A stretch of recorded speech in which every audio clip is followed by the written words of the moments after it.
Salve, salve, morcegotes e morceguetes, sejam bem-vindos a mais uma live aqui na Caverna do Morcego, mais uma live não, perdão, mais um episódio do nosso podcast, e hoje retomando uma coisa que, enfim, sempre atraiu muita gente, eu sei que é a parte mais interessante, que é quando a gente traz pessoas aqui para a Caverna, então teremos uma convidada muito especial, Yara, professora da Unicamp, que vai trocar uma ideia com a gente, mas eu vou pedir para ela vir aqui se apresentar, trocar uma ideia. Seja muito bem-vinda, professora. Muito obrigado aí pela presença.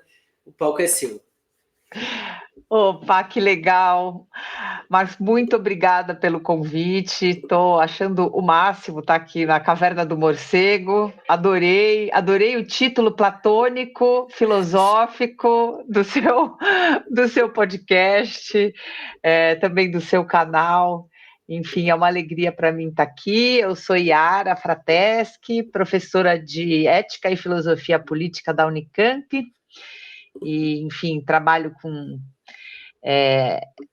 recentemente, né, mais recentemente com a filosofia escrita por mulheres, é um pouco também o lance dessa nossa conversa, né, o livro recém-publicado aí pela Vozes, que é a enciclopédia Mulheres na Filosofia, que você está aí em mãos, e eu acho lindo de ver o vídeo, muito legal ver o livro, nossa, é alegria demais mesmo, ver o livro em outras mãos, Da é hora. isso.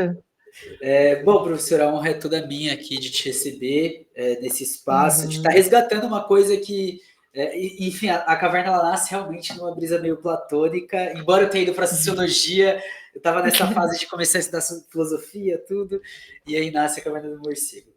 Bom, é isso, professora. A gente está aqui com, né, o livro Enciclopédia das Mulheres na Filosofia, organizada por você, Halina Leal e Carolina Araújo, publicado pela editora Vozes, e que vem trazendo uma coisa, né, antes de falar do conteúdo em si, mas da própria temática, né, um resgate que está sendo feito em várias frentes, né? Eu estou aqui, inclusive, com outro livro que é o que a gente trabalhou na caverna, que é a Teoria Sociológica para Além do Cânone, que faz esse resgate da sociologia para fora da questão da Europa e também pegando uma parte para falar sobre as mulheres que são esquecidas e tudo. E eu queria saber, então, primeiro, né, você como professor de filosofia e tudo, eu vi que várias pesquisas são feitas por pessoas que estão em mestrado, doutorado, então, se você vê que também existe aí um movimento dentro da própria universidade acadêmica de começar a revirar onde a galera não revirava, como você enxerga esse movimento para além da construção do livro, assim?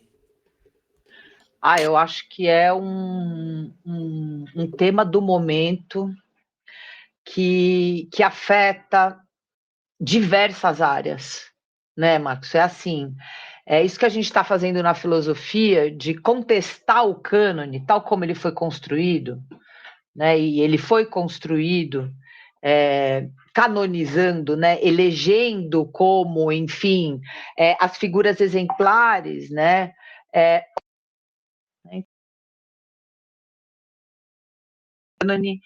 São homens brancos, né? A maioria europeus ou do norte, né?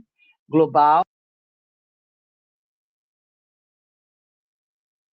Característica específica.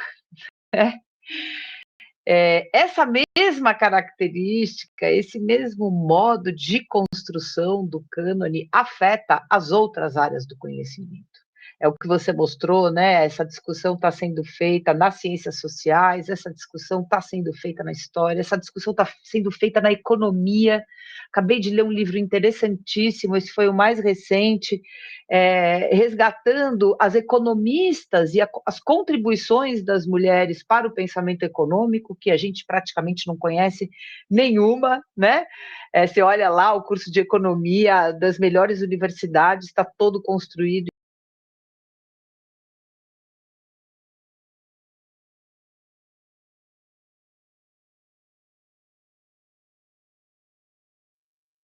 faz a gente pensar, bom, o que está acontecendo, né? E eu acho que é isso, é alguma coisa que vem de fora para dentro da universidade, acho que esse é o lance que a gente tem que notar finalmente, né? É uma série de demandas que nascem fora, que nascem nos movimentos sociais, que nascem nos movimentos de mulheres,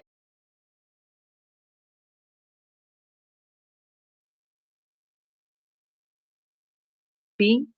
Caiu? Ou segurou? Você caiu e voltou rapidinho. Ah. Você estava falando dos demandas dos movimentos sociais, do movimento de mulheres. Isso. E que provoca, né, e que de alguma forma afeta a universidade, afeta as áreas, né, do conhecimento, com uma demanda que está fora, né, que está lá do lado de fora dos muros, que é bom, as mulheres reivindicando mais espaço na política, em todos os âmbitos da sociedade, da esfera pública, elas também estão reivindicando mais espaço ali no cânone filosófico, as pessoas negras a mesma coisa, né, e assim vai, é isso que está realmente rolando de muito interessante, eu acho, no momento, e a enciclopédia vem no bojo, né, dessa ampla discussão, como eu disse, afeta todas as áreas, e que está num sentido que eu gosto de dizer, né, de democratização desse espaço de conhecimento. Sim. Porque esse é o ponto, né? Democratizar é poder incluir e considerar e tornar digno de estudo, né, as obras dessas vozes que foram completamente apagadas ao longo da história, porque sempre houve mulheres fazendo filosofia, assim como sempre houve mulheres fazendo ciências sociais, economia, literatura, enfim, o lance é que elas foram rigorosamente apagadas da história, e agora a gente está aqui para resgatá-las, né, das margens para o centro e recontar, contrapelo, né, essa história aí, essas histórias todas. Esse é o lance, né? Eu acho muito interessante que nessa introdução que vocês construíram, né, para uma versão mais rigorosa e plural da história da filosofia, vocês marcam essa questão do próprio pedido feito pela maioria das mulheres sobre a questão da educação, né, sobre a questão desse acesso de, tipo, assim, a gente está aqui falando e tal, a gente também quer estudar isso, a gente quer que mais pessoas venham estudar, mais mulheres venham estudar e tudo. E aí você provoca essa democratização de baixo para cima, né? De as pessoas vão estudar, as pessoas vão começar a pesquisar e tudo vai se tornar mais plural por isso. E aí, perguntando até de uma questão que fica até um pouco mais técnica e tudo, como se deu a escolha? Porque vocês começam, né? Para quem ainda não tem em mãos livros, e com certeza a gente vai deixar o link para comprar embaixo, óbvio, né? Mas tem, né? A primeira parte, por exemplo, fala sobre a antiguidade. E aí tem esse questionamento que vocês fazem nessa introdução de, pô, e aí certas pessoas é difícil de você dar autoria ao texto, certas pessoas a gente sabe que trocavam cartas, mas os próprios homens privaram as próprias cartas, né, de mostrar o contato que tinha com essas mulheres e tudo. Como que se deu muito essa seleção, essa escolha, essa ordem de pessoas? Como que foi isso? Tá. Bom, então, primeiro contar um pouco, acho que é legal falar do projeto, né, porque é um projeto que tem inspirado outros, a gente está muito feliz, né, com isso. Esses dias eu fiquei sabendo, inclusive, que aí está sendo construída uma enciclopédia das mulheres nas ciências sociais, já um pouco inspirada aqui também, legal demais, né? Então, compartilhar também, né, as nossas escolhas, o processo, é um jeito de dividir com as pessoas, né, as conquistas aqui, os nossos aprendizados, né?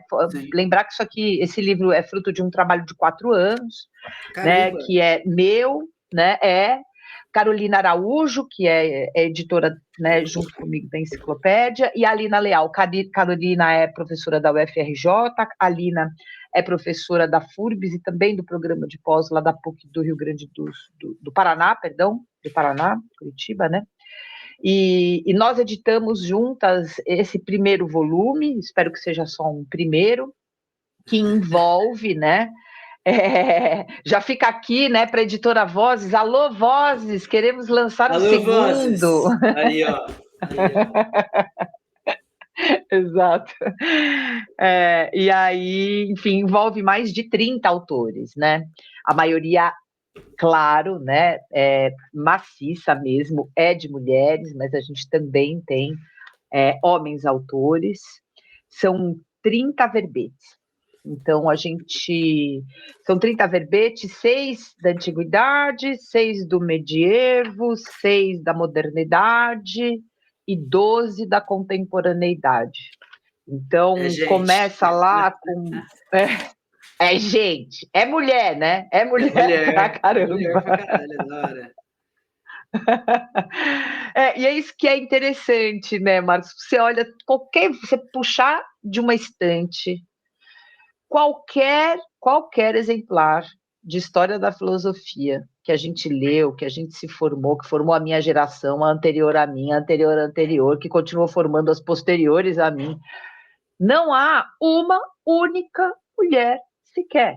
Né? Quando há, é assim, sei lá, as Estrelas Solitárias, Hannah Arendt, né? Enfim, Sim. tem uma outra. Sim. E aí você abre um volume desse e fala, puxa, o que aconteceu, né? Que tem tanta mulher e nenhuma consta do tal do cânone. Enfim, né? E, bom, aí só continuando, né? Começa lá em Cleobulina de Lindos, longe pra caramba, né? Lá na Longe Grécia pra Antiga, caramba. e termina com Nancy Fraser, né? No século XXI.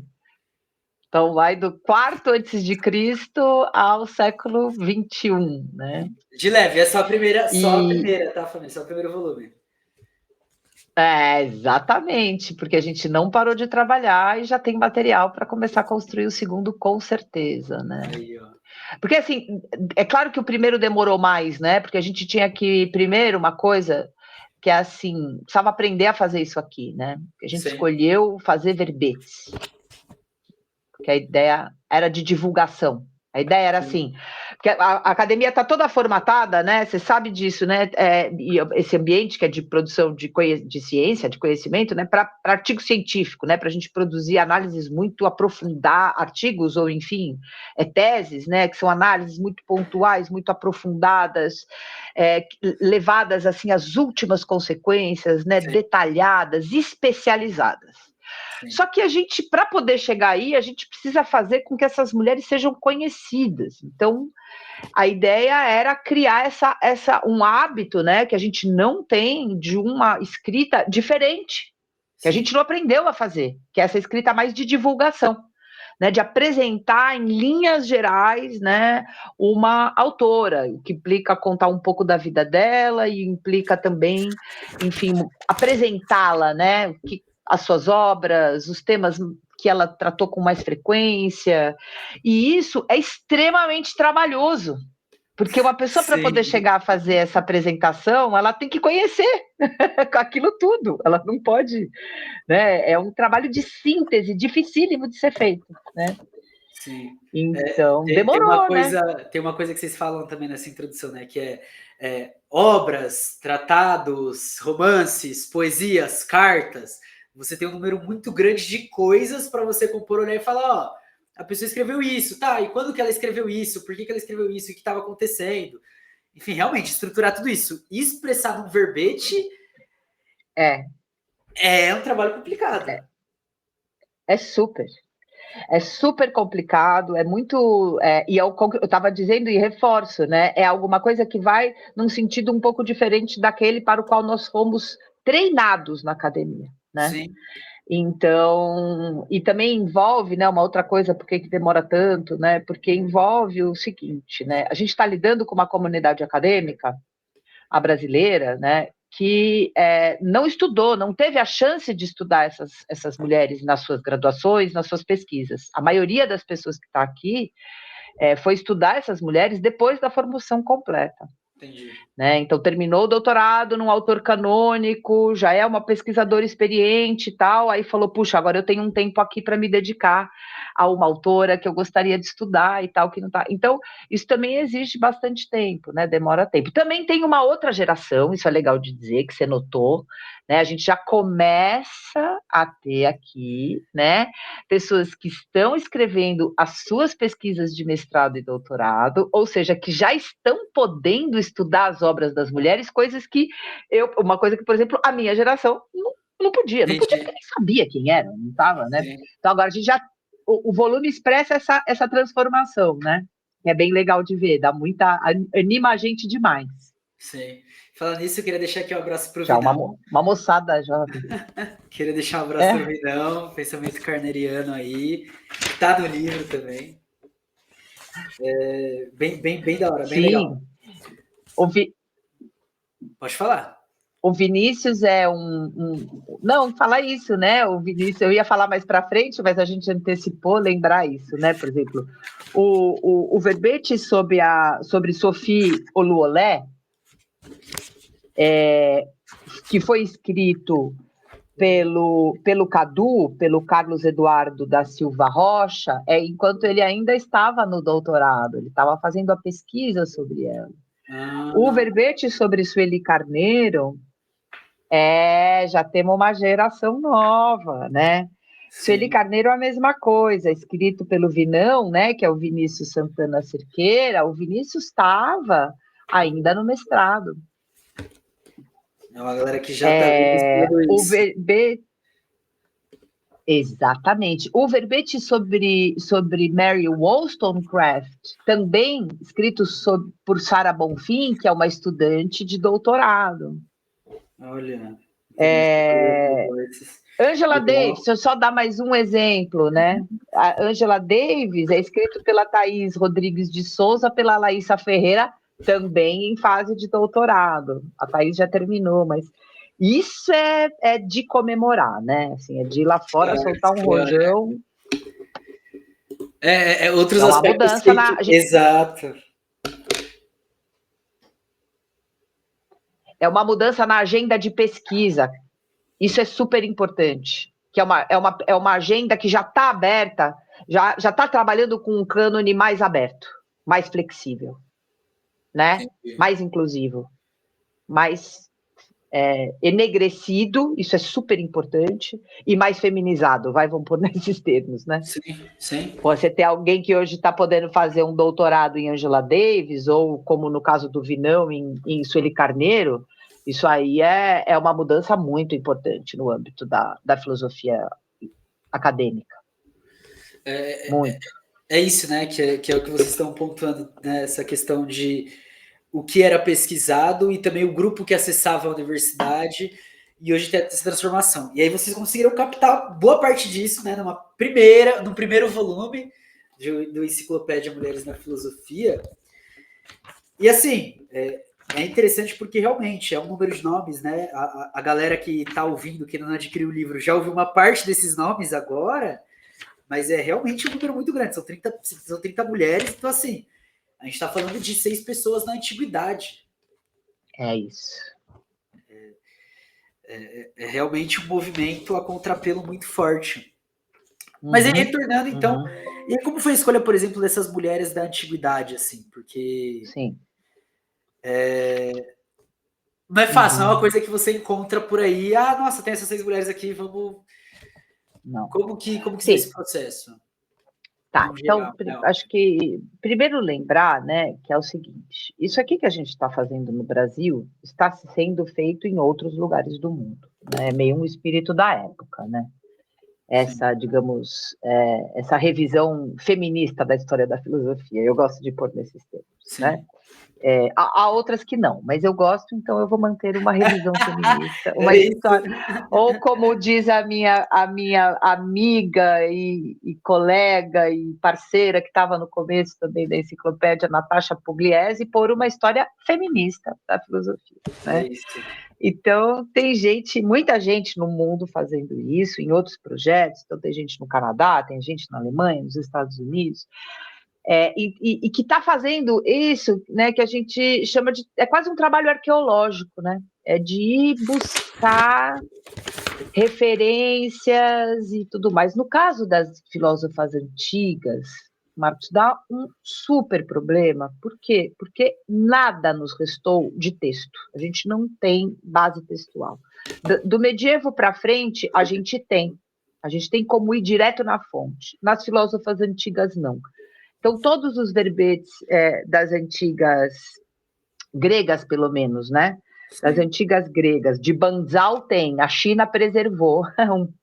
Olha só, porque a gente tem uma, né? Mas o caso de Cleobulina, de Lindos, Aspásia de Mileto, Hiparca de Maroneia ou Hipácia de Alexandria, o que a gente tem são verbetes construídos a partir do que se foi dito sobre elas. Tem uma doxografia aqui.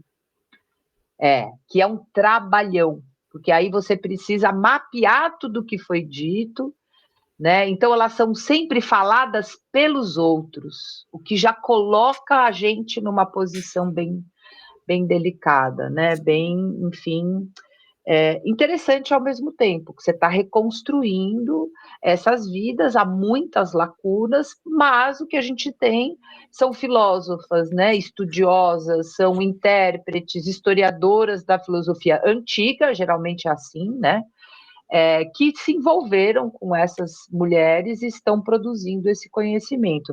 Vou dar um exemplo, né, Hipárquia de Maroneia. Hipárquia de Maroneia o verbete foi escrito pela Juliana Ajo, que é uma professora da UFBA, né, da Federal da Bahia, que tem uma formação em Aristóteles, em filosofia grega por Aristóteles. Então ela já conhece um pouco, vamos dizer assim, né? Ela tem aí as habilidades, ela tem um conhecimento da história, ela está circundando mais ou menos ali, né? Aquele momento com o seu próprio na sua pesquisa. Então para ela, né? Foi ela que escreveu esse verbete sobre Hipárquia, que aliás é uma figura interessantíssima. Depois, se der, a gente volta a ela quando for falar um pouco dos temas, né? Então é isso. Facilita para a gente aqui no caso da enciclopédia, porque Carolina Araújo, que é uma das editoras junto comigo, é uma estudiosa da filosofia antiga. Então foi muito importante a gente tê-la aqui, né? Encontrar as pessoas, porque vários desses verbetes, é uma outra coisa que eu já mencionei, mas volto a mencionar.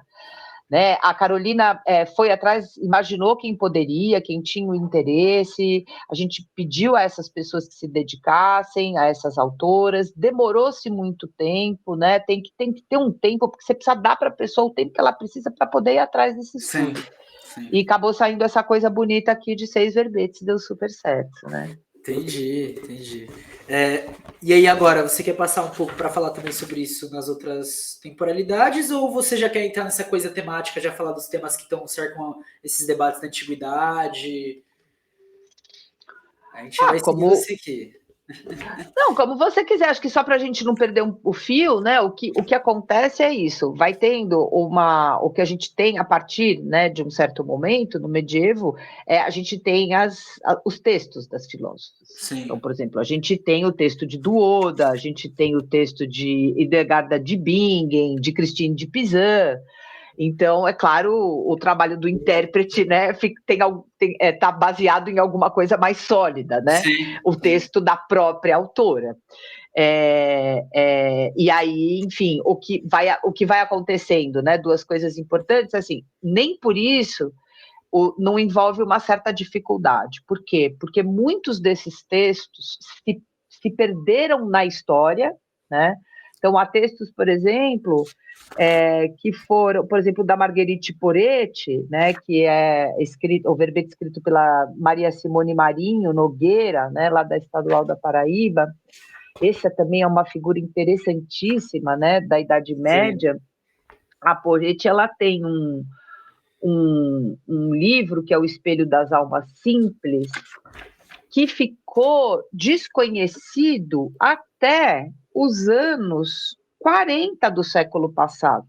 Olha. Então, essa é uma outra questão, porque os textos se perderam. Como elas foram meio que eliminadas da história, os seus textos se perderam também. Então, você tem aqui um trabalho que é de encontrar de novo esses textos e atribuir autoria, porque muitos com autoria escondida, até para poder circular, mesmo que clandestinamente, né? Então, aqui está envolvido uma outra questão que é, enfim, descobrir, atribuir autoria, aí isso poder chegar num ambiente de pesquisa, que é esse o nosso, né? Para a gente, enfim, poder dar um legado, né, a essas mulheres, porque quando você tira elas da história, você nega a elas que elas tenham um legado, que elas fiquem, que elas sejam estudadas, que elas sejam lidas. Então, está tudo isso envolvido, né, nesse processo de redescoberta. E aí vai facilitando, né? Com o passar do tempo vai ficando menos difícil, digamos assim, mas interessante. Sei lá, só vou dar mais um exemplo. Você chega, essa filósofa não tá aqui, mas é um exemplo interessante. quanto tempo demora para descobrir todas as obras que se escreveu, porque geralmente você descobre uma obra e não sabe que ela escreveu mais muitas outras. O Entendi. exemplo que eu ia dar, que é o da Margaret Cavendish, que é de uma inglesa do século XVIII, XVII, 17 para 18. Esse caso é muito interessante, porque a gente descobriu um panfleto, depois descobriu um tratado, depois mexeu mais um pouco e descobriu que ela tinha escrito 6 volumes da história da Inglaterra, que ficou completamente perdido. Como é que a pessoa escreve Olha, 6 volumes? Entende? Então, tem isso, né? É muita pesquisa, tem que ir para as bibliotecas, tem que ir. E você geralmente descobre uma mulher por outra, né? é isso. E aí até Fala. você achar, aí você encontra texto que está num lugar, texto que está em outro, e não sei o quê. Aí vai ter também essa questão de tradução, né? Porque não é porque está aí também que vai estar com acesso para a gente conseguir ler já. Caracas. Não, não tem, né? Não tem essa. Tradução aliás, é a grande questão para a gente aqui no Brasil, né? Não pode esquecer que como é que a gente fez, por exemplo, como é que construiu lá o curso da USP, né? Sim. Só foi possível, em grande medida, levar aqueles filósofos todos para a sala de aula porque teve a coleção Pensadores. Sim. Porque teve um trabalho que envolveu os estudiosos, né? Geralmente ali muitos são traduzidos por estudiosos da filosofia que se empenham na tradução para poder levar tornar acessível na sala de aula, porque se não entrar na sala de aula, não impacta a agenda de pesquisa, certo? Sim. Você começa na graduação para depois ir para a pós-graduação. Então, esse é o nosso, essa é a outra etapa agora do nosso trabalho, né? Apresentar essas mulheres e incentivar que as editoras banquem coleções de tradução. Isso é um bagulho bem interessante, né? Trabalhando com editoras, e aí eu entrei a primeira vez na USP em 2019, né? E aí eu saí, então eu peguei primeiro 2019 e depois já de 2020, 2021 para frente, né? Que aí já foi a época pandemia e pós-pandemia. É muito engraçado ver a mudança, tanto nos livros que a gente vende, então a gente tem aí principalmente uma literatura africana e latino-americana sendo revitalizada, e também agora, né?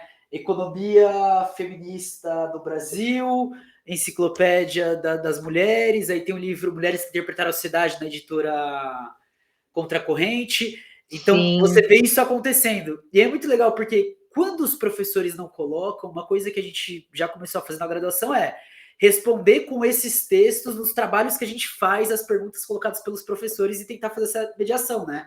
De, beleza, você me apresentou isso daqui, professor, que é uma coisa muito... que é o padrão, que a gente sempre estuda, a gente acrescenta com tal pessoa, ou critica com tal pessoa, e é um movimento que começa a acontecer, né? Mesmo quando os professores tentam impedir, que é o que acontece, por exemplo, numa USP, né? Mas a galera da graduação tá olhando e tá falando, mano, é o que a gente tá lendo, é o que tá chegando, é o que as editoras estão publicando, é o que tá rolando uma pesquisa voltada para isso, para as outras questões e tal, a gente vai seguindo isso daí, né? A gente também tem um papel muito importante para tensionar ali a sala de aula. Com certeza, com certeza. E é bem isso que você falou, né? De novo, também um pouco mostrando como essas demandas que se constroem um pouco fora da universidade começam a forçar as portas, né? E isso vai provocando, na verdade, né? Eu acho que é legal, quando a gente vai falar disso, a gente tem que falar da lei de cotas.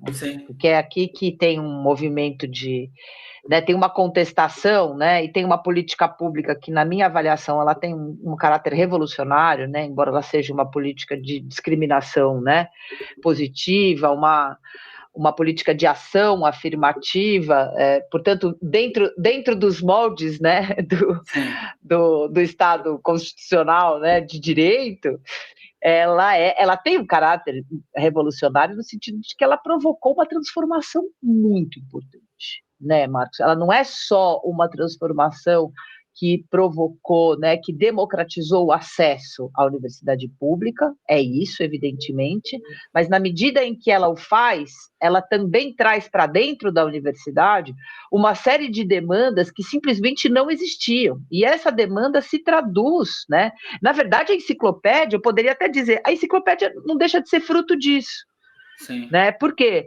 Porque na medida em que a gente tem, eu acho que a lei de cotas ela é um marco, porque ela começa, como uma demanda democratizante, ela puxa a outra, Sim, isso sim, é fato, certo? sim. Né? Você começa a ter dentro da universidade uma pressão, né, para que se pudesse tratar de temas que ainda não eram os temas canonizados, aceitos e admitidos, né, na agenda de pesquisa até então.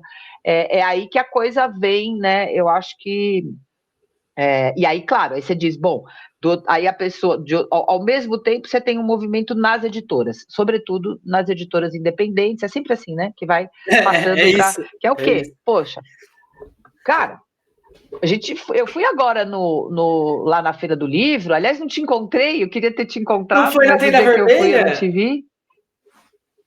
Se Então, foi- eu fui, mas eu acho que talvez foi numa hora que você não estava ou lá, foi uma eu hora que eu não acho, tava, ou ou foi um dia. não Durante a sei. semana eu não fui. Eu só trabalhei no feriado e final de semana. Ah, então Mas foi eu isso também não trabalhei mesmo, todos acho os que foi. Eu horários. fui 2 vezes. Não, mas o que eu ia dizer assim, é incrível a diversidade, né, de autorias indígenas, autorias, né, latino-americanas, femininas, masculinas, o tema queer, LGBTQIA+, posto como nunca a gente viu, né? Sim, sim. Então, poxa, é disso que se trata, né? Os cursos de ciências humanas, eles não podem ficar alheios, evidentemente, aos desejos da sua época, né? Bem parafraseando Marx, né?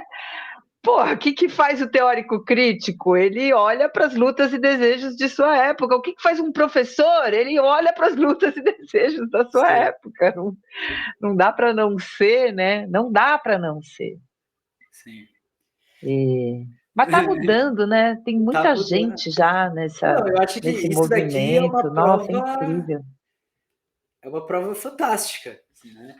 Porque não só pelas mulheres Sim. pesquisadas, mas também porque são pessoas diferentes que escreveram cada verbete. Ou seja, além É, dessas 30, tem mais de 30 que estão ali, estão olhando e estão cavucando a história e estão olhando e falando, não, a gente não vai deixar isso daí ficar assim, não, a gente vai trazer e vai. é isso. E aí, E é legal lembrar só uma coisa. Desculpa. pode falar, fica à Não, vontade. não. Não, fica à Manda vontade. ver. Pode falar, pode falar. Eu ia mudar, então pode continuar. Não, é só lembrar assim, não são verbetes Wikipedia, né? Nada contra, aliás, ela faz lá o seu trabalho. São verbetes densos, né? São verbetes Sim. conceituais, são verbetes de 5.000 palavras, né? Para mais, em torno de 10 páginas aí de Word, no livro um pouco mais. Então, assim, a gente está falando de verbetes que têm a ideia de uma apresentação geral, mas um compromisso conceitual. Né? A Sim. gente não quer, porque também a ideia não é. A gente não pode baratear aqui, né? A gente tem que levar muito a sério, com muito rigor, o pensamento das mulheres, até para não, com muito cuidado, né? Porque uma atitude muito frequente, né? Para dizer, por que não tem mulher? Porque elas não tiveram obras realmente importantes. Então, a nossa missão é dizer, não fala besteira, camarada, vem aqui olhar para você ver que tem coisa muito séria conceitual, né? Então, precisava ter uma densidade, né? Para a gente fazer o que a gente queria. Sim. Então, é isso. É Assim, muita né? coisa. Quando vocês tinham falado para mim do livro, aí vocês mostraram a capa, né? A capa já me pegou, porque eu estudo a Rosa, aí a Angela Davis ali e tal. Enfim, a galera toda aqui, né? Aí você já fica daquele jeito, já vai falar, beleza, tem coisa interessante aí.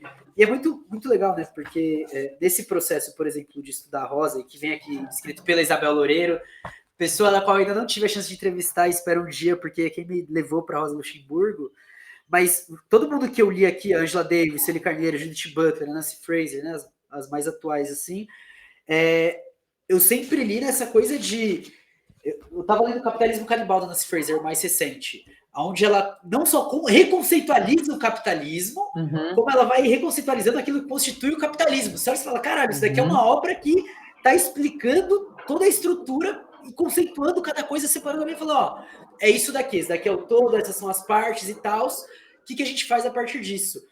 E você olha e você fala, às vezes, e foi o caso do que eu acho, principalmente para o momento da esquerda atual, por exemplo, que é a obra que a gente precisava. É o próximo passo para a gente olhar e falar, puta, ela tá apontando aqui os erros, os acertos e tal, sei o que tem sido feito e como está se estruturando contra a gente. É isso. Foi o que o Marx fez naquela época, é o que a Nancy Fraser está fazendo aqui hoje. É isso. Exato. E Nossa, eu acho muito um também. pouco essa questão. Pode ir. E é legal porque o verbete que está aí, né, o da Nancy Fraser, que é escrito pela Nathalie Bresciani, que é, o verbete é maravilhoso. A Nathalie, ela é professora da UFABC, tá, de filosofia, fez a formação dela toda na Fraser, sabe Fraser, e é muito legal porque ela constrói o verbete justamente em função do tema do capitalismo, né? Então, como é que a Fraser. Porque a Fraser. É isso aí, né? É um desafio ler a Fraser, pelo amor de Deus, porque a mulher escreve sem parar. Porque ela escreve muito, né? Muito, é uma máquina de. E sempre muito atualizando aquele pensamento, o pensamento em atualização constante. Então a Nathalie escolheu, né? Bem nisso que você está dizendo, o que ela pôs? Ela pôs como fio condutor a própria questão do capitalismo. Então é um baita de um verbete de apresentação que vai terminar aí onde a gente acha que tem que começar, na verdade, hoje, né? Que é, enfim, esse retorno da teoria crítica para a crítica do capital, sim, né, Marcos? Porque a gente ficou uns anos dentro do seio da teoria crítica bobeando nesse sentido, né? O capitalismo deixou de ser assim o centro do problema e a Fraser falou, não, ele é o centro, não dá para fazer crítica feminista, não dá para fazer crítica antirracista, não dá para fazer crítica ecológica, não dá para fazer nenhum tipo de crítica ao contemporâneo hoje se a gente não fizer a crítica do capital nos moldes em que ele se apresenta hoje, nesse estágio, né? Que é o estágio ultra neoliberal, né? Então é um baita verbete, assim, que legal aí, que tomara que chegue na juventude. Isso daqui tem que chegar, pelo amor de Deus. E aí, você tinha falado de alguns temas. Você quer falar alguns temas pra gente que você acha que são chave, resgatar algumas coisas? Vamos fazer esse trabalho também, porque eu acho que, pelo menos eu sou assim, né? Quando eu tô ouvindo alguma coisa sobre os livros e tal, não sei o quê, eu gosto do que é chamado de spoiler. Eu sou assim com série também. Quando vai me contando o negócio, aí que eu olho e falo, opa, tá bom, tô pegando a coisa, vamos lá. Massa. A gente pode falar, né? Assim, eu sempre gosto de dizer um por um também, cada uma dessas mulheres é um universo próprio, né? Cada uma. A gente fica aqui uns dias. Vai chamando a galera que escreveu para mim falar e fica aí. Cada uma é um universo, né? Muito bom. Mas assim, claro, né, que há alguns temas muito que saltam os olhos pela recorrência, né? Um deles é o da educação, né? Você já mencionou no comecinho e a gente é o da educação porque é evidente, né, que um dos, se não o maior obstáculo para as mulheres tá tudo bem? Filósofas, é só a câmera que ele virou aqui. Escritoras, né, intelectuais. Oi? Não, foi só a câmera que tinha virado, tá tudo bem? Tudo bem. Ah, tá, beleza. Um dos maiores obstáculos é exatamente o fato de que elas não tinham acesso à educação, né? Então, até quanto mais para trás na história a gente for, a gente tem o problema do básico, do letramento, da alfabetização mesmo, né? Depois do acesso à educação, que geral, até né, lá a modernidade muitas vezes não estava nem no espaço formal, né? E é muito recente, né? É bom a gente lembrar, vamos pegar o caso do Brasil, só para a gente ter a dimensão da questão. O Brasil foi dar acesso às mulheres à educação, né? No século XX. Sim. O século XX começa com as mulheres sendo educadas no lar, para o lar, quando eram educadas, né? Que aqui tem um corte de classe importantíssimo. Para ele terminar onde, né? Então, assim, você começa com uma educação dentro dos círculos de elite, dentro de casa, voltada para casa, e o século termina com as mulheres se tornando maioria na autoria de teses de doutorado, né? Então, esse movimento, ele, na verdade, isso já dá no comecinho dos anos 2000, mas está tudo certo, né? Precisou dos anos 2000 para isso. Mas então, né, um pouco mais de 115 anos, você tem uma transformação num arco temporal até que curto, revolucionária. O que veio atrás disso, né, do 20 para trás, é justamente o acesso muito precário e, quando com acesso, elitizado das mulheres à educação.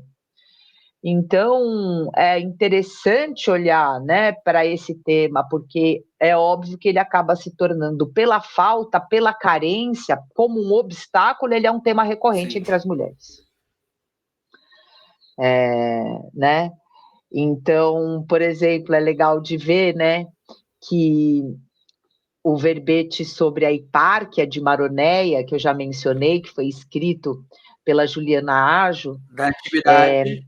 Ele tem uma cena muito interessante, que é uma cena da antiguidade, hipárquia de Maroneia.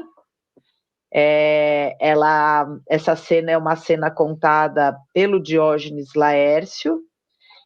Ela tem um banquete, né? Eles estão ali num debate, e ela então é censurada, ela está lá, então, que mostra que as mulheres tinham algum acesso aos espaços, né? Ela é censurada pelo Teodoro, que olha e diz, bom, né, quem que é essa daí, né? Eles entram numa disputa qualquer, é interessante até porque a primeira coisa que o Teodoro faz quando ela contesta ele por um debate que a gente não sabe exatamente qual é o tema, né?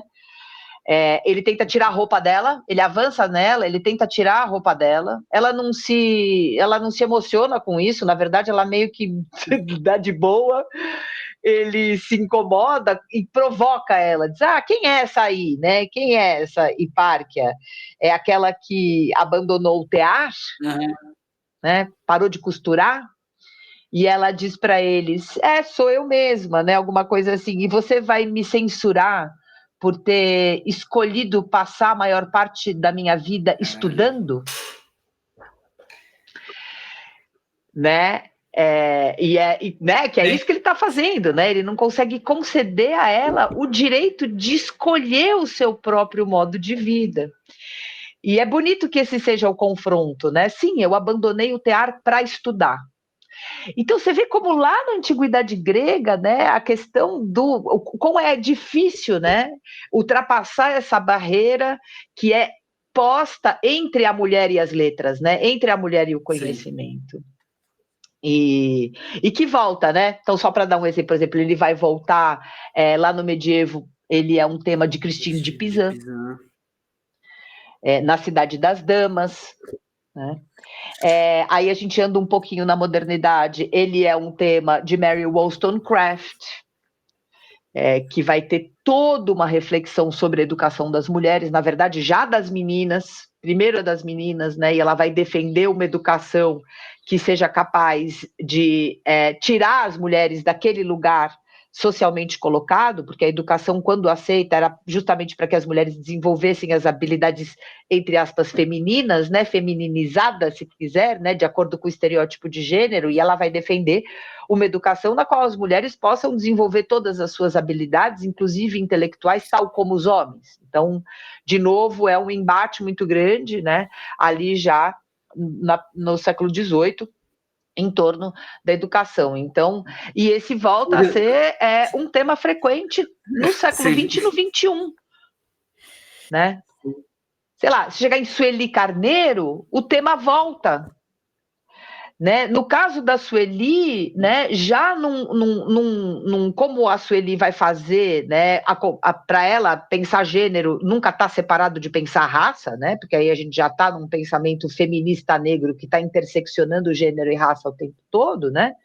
Não há como não pensar, né, esses dois marcadores juntos da perspectiva do feminismo negro. Então, quando ela vai pensar a educação, ela está pensando também, a educação volta a ser um grande problema, né? Quer dizer, a sua ausência, o seu obstáculo, claro, por ser uma educação colonial, que tira não só as mulheres negras da jogada, mas todas as pessoas negras. Então, é uma filósofa que está, né, o Dispositivo de Racialidade, que é o livro dela lançado em 23, né? É um livro todo construído em cima de uma reflexão sobre a educação brasileira, que é uma educação de moldes coloniais que promove o epistemicídio, né? Ou seja, a desvalorização frequente do pensamento, do conhecimento das pessoas negras, né? Mulheres ou homens, então o tema volta, né? Da educação é muito frequente também. Sophie Oluolé, nigeriana, também, né? O tema da Sophie vai ser educação colonial também. Como é que a África pode se descolonizar, né? Depois da guerra contra o imperialismo, depois da descolonização, ela se descoloniza? Sim e não, né? Porque enquanto você continua com a educação colonial, você não consegue descolonizar as mentes. Então, é outro tema muito recorrente, né? E outra vez que a educação aparece forte aqui na enciclopédia. Caracas, que da hora. E qual outro tema você separaria, assim, que você acha que... Bom, acredito que deva ter mais em uns 10, pelo menos, né? 10, 15. Muitos! Mas algum outro, assim, que você também acha bem impactante? Porque aqui vocês falam, né, dessa questão da própria educação, vocês também falam das que refletem sobre a questão de gênero, né? Que, enfim, de alguma forma vai aparecer em todas as outras, tudo. Mas também tem a separação sobre romances, peças teatrais. Eu achei bem interessante isso, né? Porque é uma fita que eu gosto muito da Rosa, é o lançamento daquele caderno de cartas dela. Porque ali você tem todas as outras coisas que ela estava pensando enquanto estava escrevendo, enquanto estava atuando politicamente e tudo, e de um caráter até mais pessoal. Do próprio Clóvis Moura, agora eu tô lendo as crônicas dele, para entender o que ele estava pensando em determinadas épocas, assim. Que aí ele usa um outro nome, né? Que é o Sparking Broke, que é o cara que tá viajando o mundo escrevendo cartas para ele. E aí ele posta essas cartas no jornal, né? Só que na verdade é ele. E aí você começa a entender um pouco mais do pessoal da própria pessoa que está escrevendo, né? Você torna as coisas mais relacionadas. Você entende o porquê de falar tal coisa, em qual momento, se estava acontecendo alguma coisa séria. Por exemplo, no final dos anos 72, ele começa a escrever várias crônicas que ele começa a entrar no campo de discussão política muito real, que é uma coisa que não está presente tanto nas crônicas dele, né? Só que aí você vê e vai estar lá, aí tá lá, ele fala de 2 massacres, está no meio da ditadura militar aqui no Brasil. Então você entende que o clima levou ele a escrever sobre essas coisas, né? E aí, enfim. Cara, não sabia disso. Tá ditado isso já? Eu não sabia. Tô essa primeira mão. Nossa, eu descobri porque toda feira de livros da USP ou da Unesp eu separo minha listinha para indicar pra galera, né?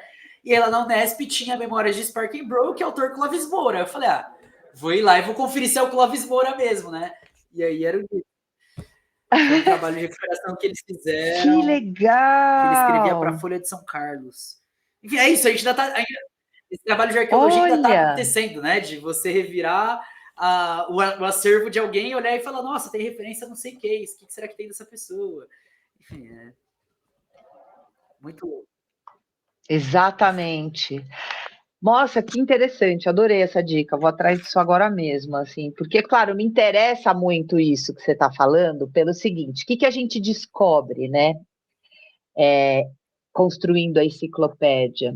Que se fez filosofia em gêneros literários muito diferentes, que não são os convencionais. Né, que não são os... Então, você fala assim, bom, gênero textual convencional na filosofia, o que é? Tratado, né? Sim. Por exemplo. Então, que é onde a gente aprendeu a ler a maior parte, né? Enfim, são obras sempre, assim, digamos, dissertativas, com uma certa característica que a gente conhece muito bem, né? Que é o convencional. O que a gente vai descobrindo? Que as mulheres fizeram filosofia em bases textuais, em gêneros, né? Outros. Por exemplo,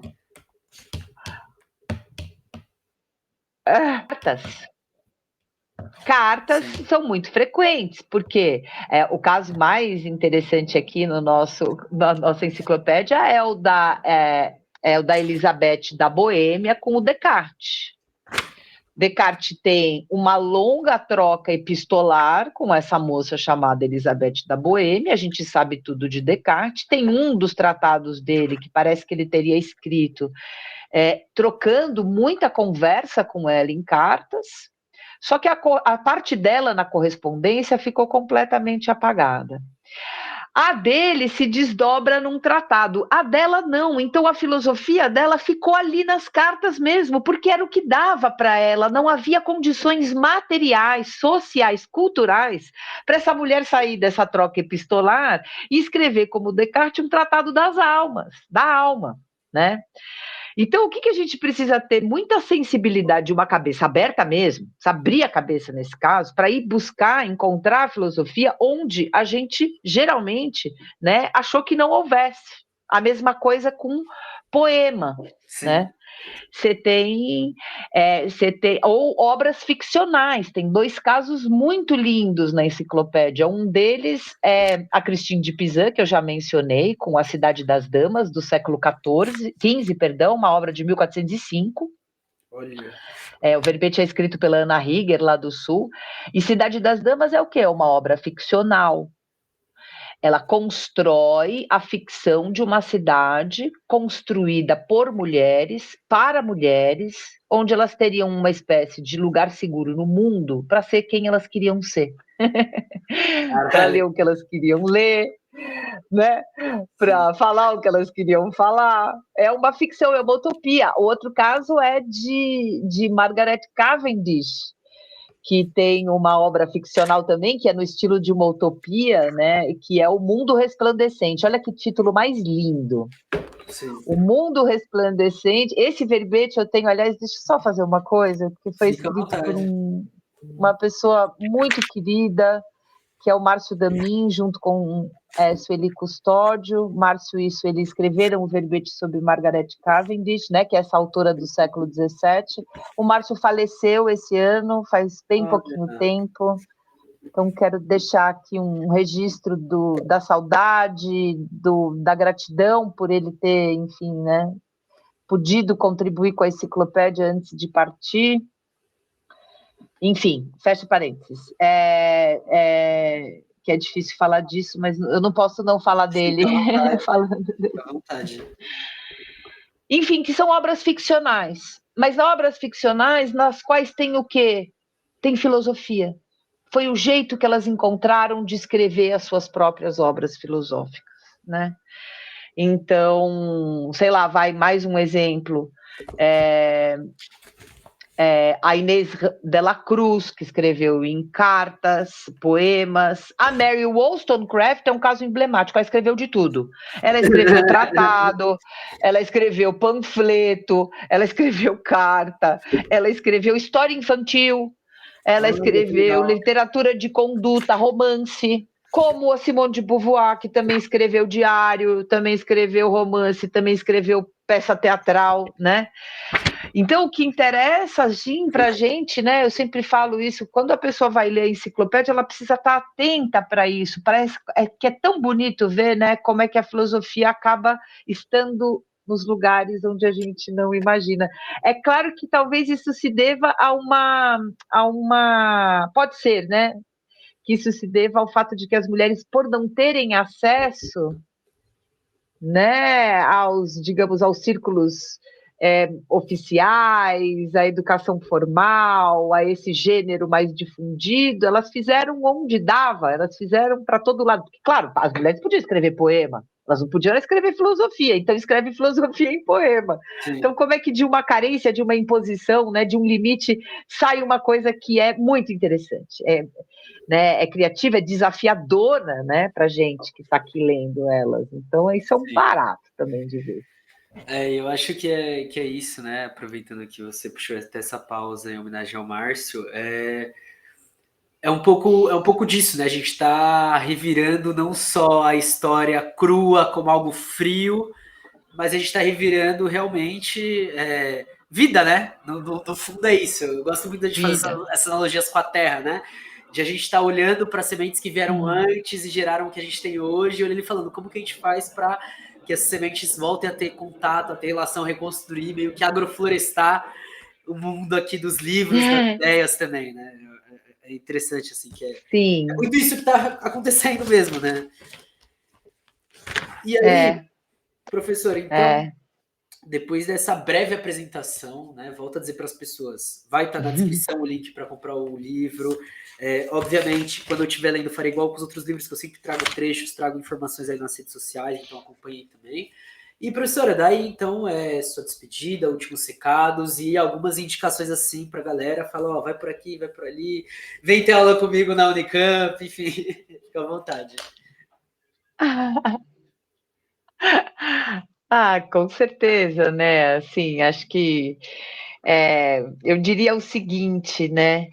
Que é isso. Primeiro, a enciclopédia ela pode ser lida de diversos modos, de trás para frente, do meio para o fim. Cada mulher dessa é um mundo em si próprio, né? Porém, é também muito interessante ver a história acontecendo através das obras dela.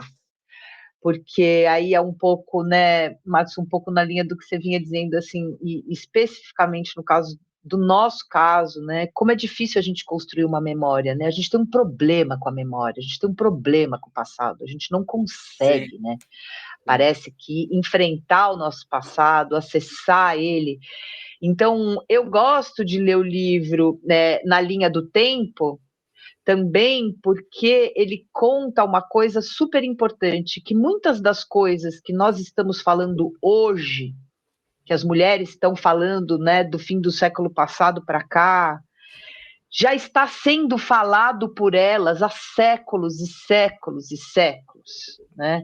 Claro que sempre no desdobramento da história, sempre em contexto, sempre no seu próprio tempo, mas os temas, né?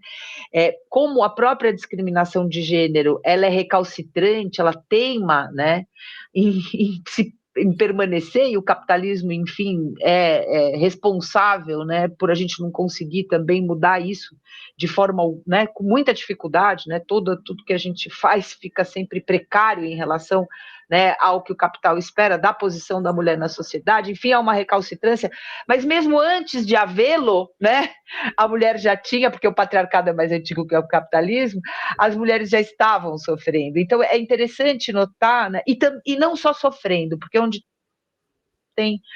tem sujeição tem resistência, elas também estavam resistindo.